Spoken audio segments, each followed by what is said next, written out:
Hopefully you can all see that. Yep.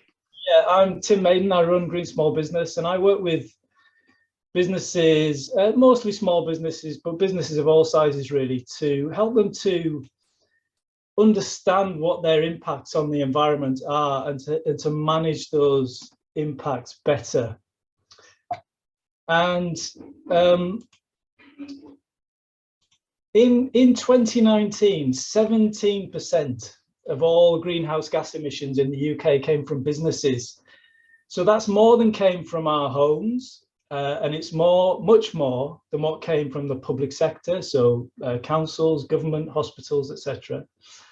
So it's vital that the emissions from business are reduced. And we can only do that effectively by encouraging action in small businesses too, because that's what most businesses in the UK are.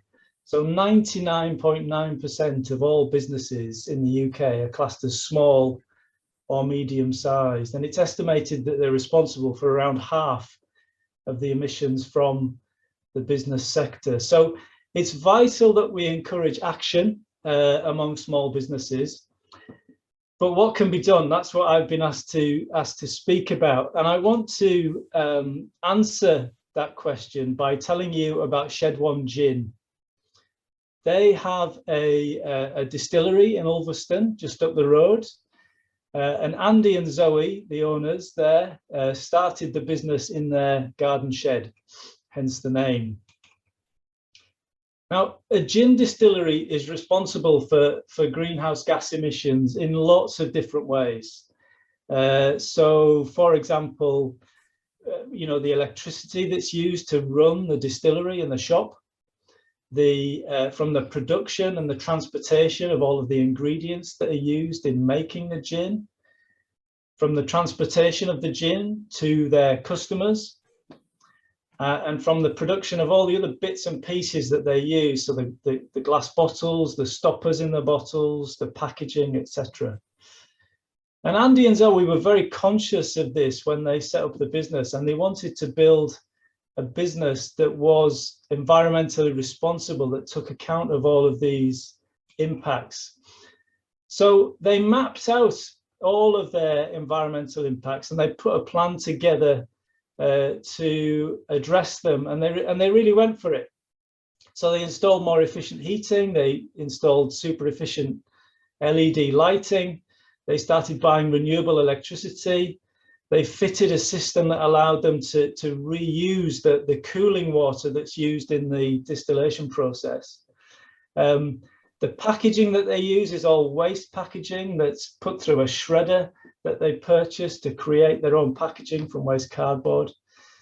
And they even started composting their alcohol-infused botanicals, which apparently made the worms very happy indeed.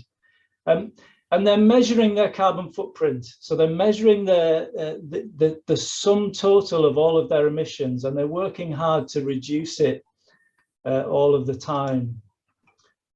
So I'm going to stop sharing there. And I think the really important thing to understand here is that all of this is good for business for them. They've had worldwide publicity from winning the Gin Guide Sustainability Award 2 years running now. And they were even invited to Downing Street in the run-up to the Glasgow Climate Summit last year. It was a work meeting, obviously not a party. And all of this was helped by a subsidy from South Lakeland District Council. They've been subsidising local businesses like Shed One Gin and many others to get green small business certification. The council have been doing that for the last 2 years now, and we're looking at ways of expanding that support in the year ahead, in the coming year. So more and more businesses, small businesses, large businesses, are recognizing that being environmentally responsible isn't just the right thing to do, but it's also good for business. It's increasingly what their customers want. It's increasingly what their staff want and what prospective staff want as well. So to sum up, it's vital that small businesses are encouraged and enabled to play their part in addressing climate change. They make up such a huge percentage of the business community, and it's possible for them to make changes that are good for the planet and good for their business. But they need support.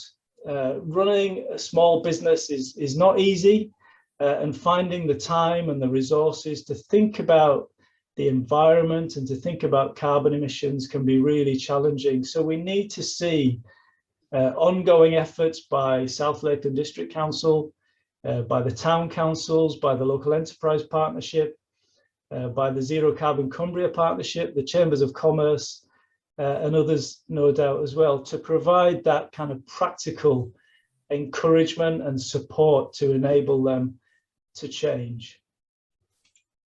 That's me.